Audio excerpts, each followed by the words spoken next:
गोची में आप देखेंगे जो सेक्टर यहाँ पे गोची में जो यहाँ पे सामने देखेंगे सोना रोड पे जो यहाँ पे पुलिस चौकी उसके पास जो आप देखेंगे समय पे ये सेक्टर 55 की पुलिया की तरफ जाने के लिए जो यहाँ पे पुल है उसके बीच में यहाँ पे जो मजार है बहुत पुराना मजार है और इसे आज तोड़ दिया गया। यहाँ पे तमाम जो लोग हैं मौजूद हैं और ये मजार तोड़ने के बाद से लोग दावा कर रहे हैं, जो यहाँ के स्थानीय जो लोग इस मजार पे थे वो कह रहे हैं कि ये सरकार से इनके पास कागजात है, जो मौके पे आए थे अधिकारी तोड़ने के लिए उनको कागजात भी दिखाए लेकिन उसके बावजूद भी उन्होंने नहीं माना और तोड़कर ध्वस्त कर दिया। तो ऐसे मौके पर आप देखेंगे भीम आर्मी के जो हैं कुछ नेता जो पदाधिकारी हैं वो भीम आर्मी को वो पहुंचे हैं, पूछते हैं क्या मामला है। थोड़ा सा देखें, यहाँ पे कागज दिखाया जा रहा है और ये केस आज का नहीं जीते हैं, ये लगभग 2013-14 में ये केस जीते हैं। अच्छा। और ये 22 की सर्टिफाइड कॉपी भी मेरे पास है ऑर्डर की जी। लेकिन प्रदेश के अंदर और खास तौर पर फरीदाबाद के अंदर जो भाजपा के नए नए चेहरे विधानसभा में पहुंचे हैं ना, तो इनकी आंखों में चर्बी आई हुई है और इनको ये दिखाई देना कि जहाँ कमजोर और मजबूर लोग हैं, अब उन जगह की कीमतें इतनी ज्यादा है, उनसे किस तरह से ऐंठनी है, किस तरह से उन लोगों को लूटना है, ये सिर्फ वही दिखा रहे हैं ना। पेपर देखते हैं, आए थे कुछ और गिराने के लिए। अच्छा। आगे तक जाते हैं, किसी अधिकारी ने उंगली उठा दी कि इसको तोड़ दो। क्यों? कि इस देश में हिंदू मुस्लिम इतनी बुरी तरह से अपनी जड़ें जमा रहा है जो कि देश के लिए खतरनाक है। आज एक तरफ जहां हमारे देश के सैनिक शहीद हो रहे हैं और लड़ाई लड़ रहे हैं पूरी जी जान लड़ा करके बॉर्डर पे, और ऊपर से दूसरा देश के अंदर एक नया विवाद शुरू किया जा रहा है। उन्होंने इतनी भी समय नहीं दिया कि कोर्ट के ऑर्डर, उन्होंने कहता रहा परिवार ये कोर्ट के ऑर्डर है, हम जीते हुए हैं यहाँ से, लेकिन उसके बावजूद उनकी नहीं सुनी गई।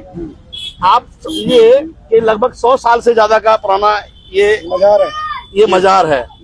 ये आस्था के मजार ही नहीं है, ये सैकड़ों नहीं हजारों हिंदू और मुस्लिम परिवारों की आस्था का केंद्र है। यहाँ सिर्फ मुसलमान नहीं आता, शायद मुसलमान तो बहुत कम संख्या में यहाँ पर आता है, हिंदू सबसे ज्यादा यहाँ पर आता है इस आस्था केंद्र पर। अब जो लोग हिंदू मुस्लिम इस देश में कर रहे हैं, मैं उनसे ये पूछना चाहता हूँ, आप किस तरह का माहौल पैदा करना चाहते हैं? आप कोर्ट की अवमानना करते हैं और उन अधिकारियों के लिए भी मैं कहना चाहूंगा, और मैं सोमवार को डी साहब से भी जवाब मांगूंगा कि जिसने ये डिमोलाइज किया है, जिस अधिकारी ने किया है, जो भी अधिकारी, चाहे वो पुलिसकर्मी थे, चाहे निगम के, चाहे हुड्डा के जो अधिकारी थे, उन पर मुकदमा दर्ज होना चाहिए और उन्हीं के हर्चे खर्चे से ये दोबारा से खड़ा होना चाहिए। बिल्कुल, क्योंकि ये किसी अकेले व्यक्ति का नहीं है, ये मालिक नहीं है यहाँ के। आज की डेट में ये सभी पब्लिक की प्रॉपर्टी है। यहाँ जगह जगह पर मंदिर, मस्जिद, गुरुद्वारे बने हुए हैं, लेकिन जहां पर आपको दिखाई देगा हिंदू मुस्लिम के चक्कर में 1 मिनट में मजार तोड़ दो, मस्जिद तोड़ दो, कॉलोनियों को धराशायी कर दो। तो क्या जानबूझकर विजय किसान सिर्फ जानबूझ के टारगेट बनाया जा रहा है सर? टारगेट इस देश के अंदर दलित को और मुसलमान को जीना दुर्भर किया हुआ इन लोगों ने, अताताइयों ने। एक भगवा गमछा गले में डालो, आप रेडी वाले को मारो, आप अंडे वाले को मारो, आप मीट वाले को मारो, मीट के शटर दुकान बंद करो। बहुत बुरा हाल है, रोजगार दे नहीं सकते, रोजगार छीन रहे हैं, घर दे नहीं सकते, घर बार छीन रहे हैं। आतंक फैलाए हुए इन लोगों ने। देश के लोग उन आतंकियों से लड़े, चाहे वो भगवा डाल के यहाँ पे आतंक फैला रहे हैं उनसे लड़े। हम नहीं चाहते, हम डीसा के पास भी जाएंगे, हम कोई विरोध प्रदर्शन करने नहीं जाएंगे, कुछ लोग जाएंगे और अपनी बात रखेंगे, न्याय और अन्याय की लड़ाई लड़ेंगे।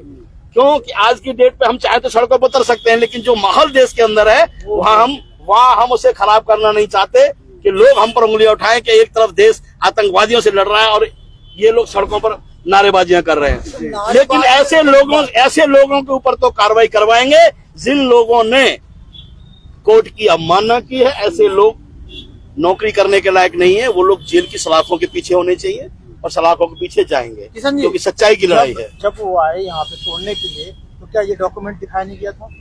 देखिए, कोई आप घर की रजिस्ट्री भी होगी ना, तो कहीं संदूक में, कहीं अलमारी में सेफ जगह रखी होगी। आप दरवाजे पे कहें कि रजिस्ट्री दिखा, अभी दिखा, वरना मैं जेसीबी चला रहा हूँ, तो शायद वो मौका अगर आपको 1 घंटे का, आधे घंटे का, 15 मिनट का नहीं देंगे कि भाई मैं कागज निकालने का मौका दो अंदर से, नहीं अभी दिखा, तो नहीं दिखा पाएंगे। ये कागज इनके पास थे लेकिन यहाँ नहीं थे, सुरक्षित घर पे थे, वहां से लाने का मौका तो देना चाहिए था। जब ये कह रहे हैं तो सुननी चाहिए। अच्छा, मेरे दर्शक जो देख रहे हैं उनको ये बता दीजिए इस कागज में क्या लिखा है, क्या इनको स्टे मिला है, इनको क्या है? सर स्टे नहीं है, परमानेंट मालिक घोषित किया गया है इसमें। अच्छा, और अपनी जो लीगल टीम है, उस लीगल टीम के द्वारा भी इसमें हुड्डा को पार्टी बनाया हुआ है। हाँ जी, अगर ये वास्तव में इलीगल थे तो हुड्डा ऊपर कोर्ट में क्यों नहीं गए?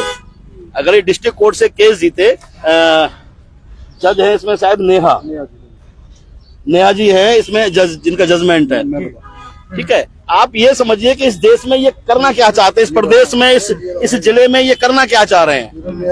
हालात इतनी गंभीर है, लोगों को घर देने की, छत देने की जिम्मेवारी सरकारों की होती है, लेकिन यह छीनने का काम करते हैं।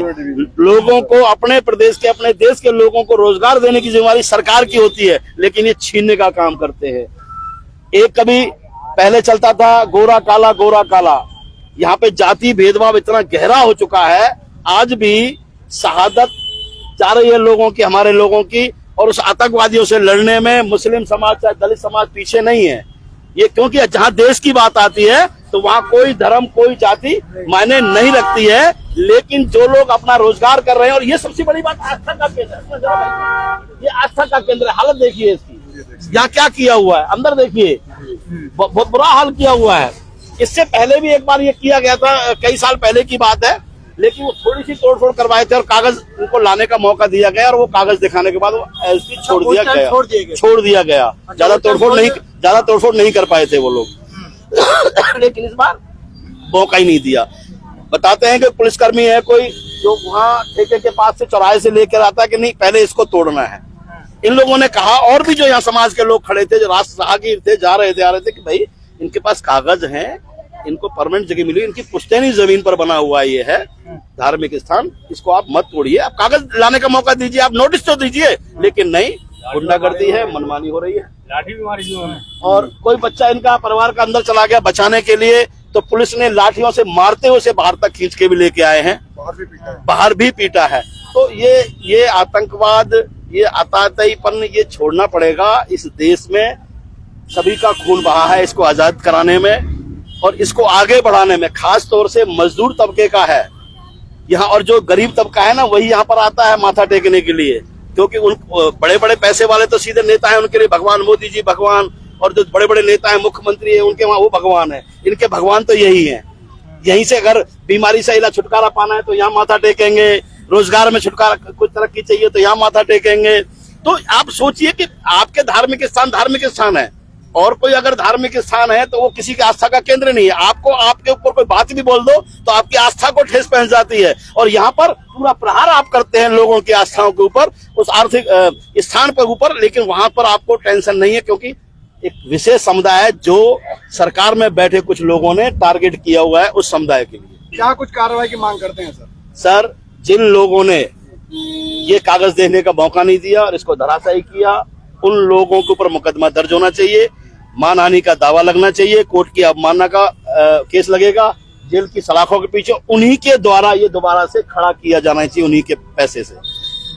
ये हमारी मांग। इसके लिए आप लोग, वैसे तो देश में हालात तो नाजुक है इस टाइम सर, सोमवार को हम यहाँ के कुछ 4-5 नुमाइंदों को लेंगे जिनके नाम से जमीन के कागजात हैं, वो पुश्तैनी कागज और ये कोर्ट का कागज लेकर डी साहब से मिलेंगे और न्याय की मांग करेंगे। जिन लोगों ने ये किया है, हम यहाँ से कोई एक ये नहीं कि भाई सैलाब के साथ जाएंगे और ऐसा जाएंगे, क्योंकि देश के अंदर हालात ठीक नहीं है, हम कोई भी माहौल खराब करना नहीं चाहते हैं। कौन था जी इस टाइम पे? यहाँ पे क्या हुआ था? क्या आया? तो वे आए थे, उनने कोई मेरे तो पूछा ना, चाकने में तो पूछ रहा मैं क्या बात, मुझे नोटिस तो दिखाओ, हुड्डा वाले। अच्छा, हाँ, उनने बोला कुछ नहीं है, उनने आते ही मुझे बाहर निकाल दिया, उनने मशीन चलानी चालू कर दी। मैं मुझे 1 घंटे का टाइम तो दो आप खाली, उनने मुझे कोई टाइम नहीं दिया, उनने पकड़ के मुझे साइड में कर दिया। फिर उन्होंने ये बोली भैया मैंने ज्यादा नहीं तो मुझे 2 घंटे का टाइम दे दो, पूरी तैयारी थी। उन्होंने झटका देखा, मुझे बाहर निकाल दिया, उन्होंने सीधी मशीन चला दी। फिर इसको तो आपने बताया नहीं कागज है? मुझे, मैंने बताया सब, मुझे कोर्ट के ऑर्डर है, मुझे हुड्डा क्या है आपके पास? मुझे पूरा हुड्डा के जीता हुआ मुझे चेयरमैन के पूरा। अच्छा, हाँ जी। उसके बावजूद नहीं, उसके बावजूद उन्होंने मेरी बात नहीं सुनी। कब जीते थे? कौन सा साल? ये मैं 2012 में 2012 में 13 में जीता, 2014 में। अच्छा, हाँ जी। कब से आप लोग रह रहे हो यहाँ पे? 100 साल से ऊपर हो गए, मेरे दादा परदादा ने बैठे हुए, मेरी 5वीं पीढ़ी है यहाँ पे। हाँ जी, गोची के वासिंदा हम। तो क्या मांग करते हैं? मांग हमारी यही है, जैसे उनने तोड़ा है ऐसे हमारे बना कर तैयार करे, और उनके ऊपर केस होना चाहिए जिनने हमारी सुनवाई नहीं करी और बिना नोटिस के फिर तोड़ा उनने। तो फिलहाल मैं आपको दिखाऊं कि अभी यहाँ पे किशन जी थे, जो कि आप यहाँ पे सभी जो स्थानीय है, क्या इसमें सभी लोगों ने जो यहाँ पे मांग कर, दरअसल इनके पास कागजात है और ये दिखाने की यही कोशिश कर रहे हैं कि इन्हें मौका दिया गया होता और ये भीम आर्मी की जो यहाँ पे जिला लेवल पर जो ये किशन जी है उन्होंने अपनी बातों को रखा है जिस तरीके से। तो देखे ये तोड़ फोड़ कर पूरी तरीके से धराशायी कर दिया गया है। लेकिन यहाँ इन लोगों का कहना है कि जब इनको टाइम दिया गया होता कागज दिखाने के लिए तो शायद इसका कोई रास्ता निकला होता। ये जो चीजें हुआ है वो सरासर गलत हुआ है। तो अब आप देखें इस वीडियो को, शेयर करें, कागज वो दिखा भी रहे और आगे ये मांग कर रहे हैं कि ये जाएंगे डीसी साहब के पास। डीसी साहब क्या फैसला लेते हैं और क्या इसका निष्कर्ष निकलता है, आगे कोई और इन्फॉर्मेशन होगा इससे संबंधित तो मैं आपको जरूर लाइव आकर दिखाएंगे।